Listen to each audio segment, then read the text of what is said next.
When I was in grade school and I didn't have enough quarters saved from the Tooth Fairy, I made all of my presents for my family. And one of the most memorable was a set of hand-embroidered matching shirts, one for my dad, one for me. And his said Fishing Dad, and mine said Fishing Girl, and we wore them every time that we went fishing. I grew up with the idea that fish are dirty and slimy, and they have this aura of danger around them because they have this dorsal fin that can stab you in the hand if you don't hold them correctly. While I was unafraid of touching the worms and minnows and leeches that we used as bait, I couldn't take a fish off the line. So my poor dad would have to take his rod down, set it down, and he'd pick mine up, take the fish off, and he'd offer it to me and say, "Christine, do you want to hold a fish today?" And I'd shake my head, and he'd toss it back in the water. And this process continued for 2 decades. 2 decades. There's a concept in fishing called catch and release, where when you catch a fish that the DNR deems as too small to keep, you take it off the line, toss it back in the water. But I think there's this critical intermediate step where you actually hold on to the fish. And sometimes you hold it long enough to take a picture of it, to give it a name, but then you let it go. Catching a fish means that you've allowed this new being into your space, and this presence is dirty, and it's smelly, and it's flipping around and spraying you with water. You need to get it under control to protect yourself, so you have to hold on to it. But you can't get it under control if you don't overcome a fear of this grossness and of the potential for being hurt. You can't hold on to it forever, or it'll die and rot in your hands. So you have to let it go. And when you release a fish, you take it off the line, throw it as far as you can from the boat, watch it swim away, and while it still is there, under the surface, and sometimes it might resurface, it's not in your hands anymore, and it's not yours to hold. The past 4 years of my life have been a series of catching, holding, and releasing a big metaphorical fish. And at first, like I did with fishing with my dad, I relied on other people to hold this fish for me when I couldn't hold it myself. But ultimately, healing only came when I learned to hold and release my own fish. This metaphorical fish is an eating disorder that developed in the summer of 2013. It started with eating very little, which turned into skipping meals altogether, exercising, which ultimately became compulsive, isolating myself from family and friends, and keeping all of my fears and anxieties and doubts and self-hatred hidden. Because everyone was saying, if you bring to light the things that you see as flaws, other people are going to notice them. So you better stay quiet. Food became this fear and something that I felt I would lose control over. So I used running, which I used to love, to pursue this control that I thought would lead to perfection, which meant happiness and acceptance and comfort. And over time, this eating disorder began replacing everything that was important to me. It replaced my personality and my passions with exhaustion. It replaced relationships and connections with isolation. And it turned the voices in my head that motivated me and taught me to achieve good things and turned them into voices that told me that I was inadequate, that I wasn't good enough, strong enough, smart enough, thin enough, and then ultimately sick enough. It took everything that was important to me, and this eating disorder began replacing relationships. So I felt that I took up too much space, physically and mentally, so I tried to numb it, hide it, make myself smaller, because I thought that would lead me to a space of love and worth, and that I was unlovable where I was currently, which was so wrong. My grandma was the first person to notice that I was ill, and from this place of immense love, to bring it to light and to make my parents aware of it. And in the same way, my parents, from this place of love, found me a treatment team that included a general physician, a therapist, and a dietitian.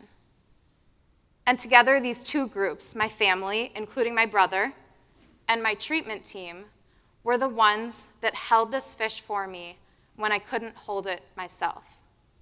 They always reminded me to choose health for myself, to rid myself of the shame that was keeping me ill, and they held me accountable through therapy and refeeding when I was just going through the motions. And while they were the ones that, yes, were holding this fish for me, they never told anyone because they realized that the only way that I could reach this place of healing and full acceptance of my brokenness was by holding and releasing it myself. But I wasn't telling anyone either. I didn't want people to know that I was depressed because of the stigma that surrounds it. I couldn't talk about the days that I spent crying in my therapist's office or crying to my parents over the phone. There were a lot of tears that were shed. I didn't know how to explain or how to verbalize all of the self-hatred, the doubts that I had, the comparisons that I would make of myself to women who were happier, more accepted, and more enough than I was. So I kept all of it secret and hidden. And all of this secrecy and deception was what was keeping this fish so stubbornly stuck to my line. Eating disorders are incredibly slippery fish to handle because everything within you, physically and mentally, is connected. You can't get away from it. My physical and psychological recoveries were connected too. But the most important thing I learned throughout those recoveries was that it was connections with other people that could replace this relationship with this eating disorder. It was this eating disorder that had replaced the connections, but it was the connections that could ultimately replace the eating disorder. So I had to learn a lot about my relationship with shame and to change that into fearless vulnerability. There's a TED Talk by Brené Brown where she highlights the difference between fear and vulnerability and shame. And I watched that TED Talk countless times throughout my eating disorder and especially through recovery. Then I bought her book, I read it twice, and I found a quote in it that says, "Embracing our vulnerabilities is risky, but not nearly as dangerous as giving up on love and belonging and joy, the experiences that make us the most vulnerable. Only when we are brave enough to explore our darkness can we discover the infinite power of our light." I had to learn to explore my darkness. I had to hold my fish. So the first step was stopping the fish from spinning on my line and getting it under control. So while I wasn't holding it yet, I knew, I wasn't stupid, coming from a health sciences background, that I had to gain weight in order to return to normal function. But everything inside of me was fighting this. Every pound brought doubts. I noticed all the changes that happened with weight redistribution, and I always felt that I was eating too much, and then that I would overshoot my target weight, and then ultimately lose this control that was so dear to me. So I still was only recovering for other people, for my family, and for my treatment team, who were the ones that were holding this fish for me. But eventually, that first step was complete, and I was sitting right at the low end of a healthy weight. So next, I had to protect myself and get a good grip on the fish in a way that it wasn't going to cut my hand. I decided that I needed to be accountable for the decisions that I made that were hurting me. And I chose not only to answer to myself, but to my parents for all of the things that were setbacks. So there were days that I would eat too little or skip meals, or that I'd run too much and then over time that would turn into an injury. Or there were days that I would take anything that weighed a few pounds, like a padlock, and put it in my pockets when I went into weigh-ins with a dietitian. And all of these moments, while of course they were setbacks and they were things that therapists would call relapses, were moments of learning and growth, where I needed to take a step back, to ask for help, to admit that I was weak, and to regain my grip on the fish. Eventually, I did. So then I worked on detaching the hook. I needed to remove the attachment that I had from this illness, but it was so difficult after living with it for so long. In a society that stigmatizes mental illness, that says that you should just keep quiet about it because it makes other people uncomfortable, I began to associate this illness with my own identity. So I had to separate myself from it. So when I would stand and look at myself in the mirror, I decided to look at my whole body instead of just the little things that I would nitpick and that I thought were imperfect or not good enough.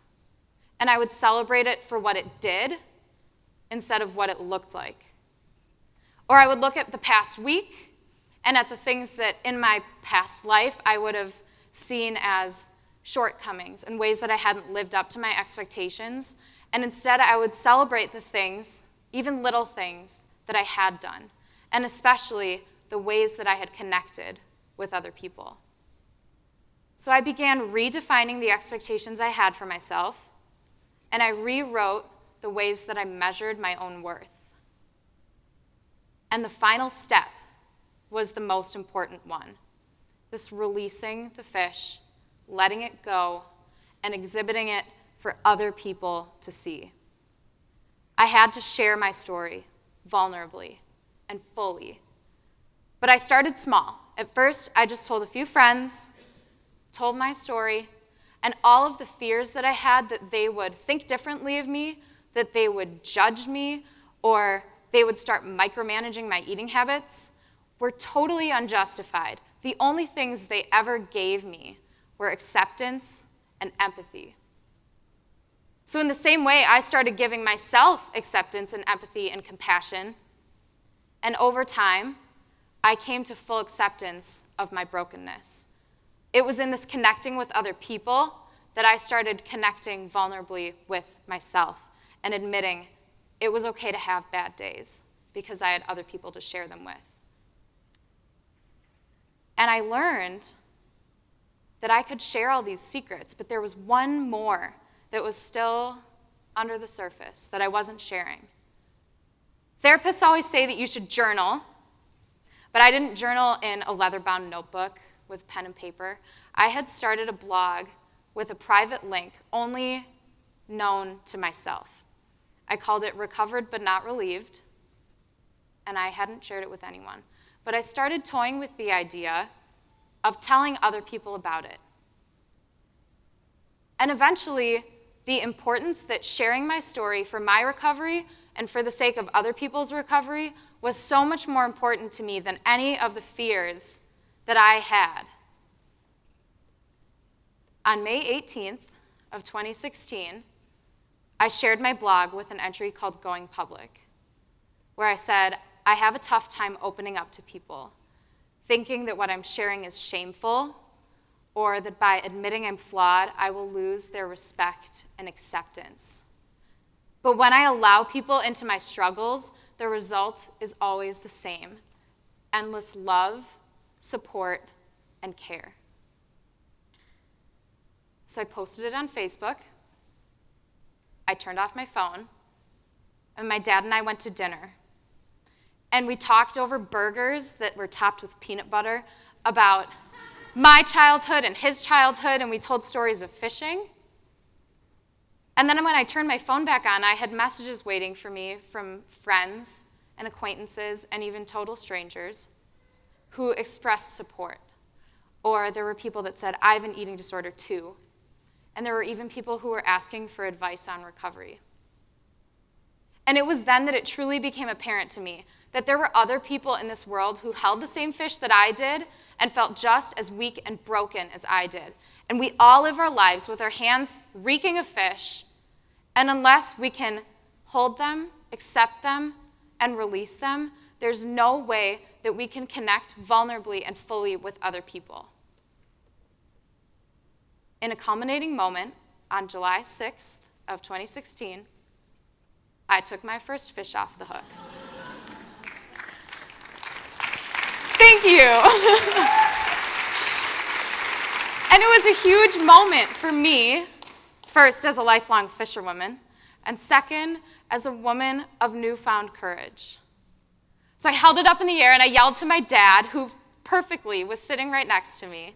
We snapped a picture, and I named it Willis, and we tossed it back in the water. And unless that fish was eaten by someone else, it still lives in the lake. And just like that fish, all of the voices that plague me and that tell me that I'm not enough, that I don't do enough, that I'm not good enough, that I'm inadequate, they're still there. And sometimes they might resurface. But when they do, I acknowledge their presence, I hear what they have to say, and then I let them go. I've made some changes in my life. Got rid of my floor-length mirror. I speak about my eating disorder in the past tense. And while I might take a deep breath before I share my story, I always share it.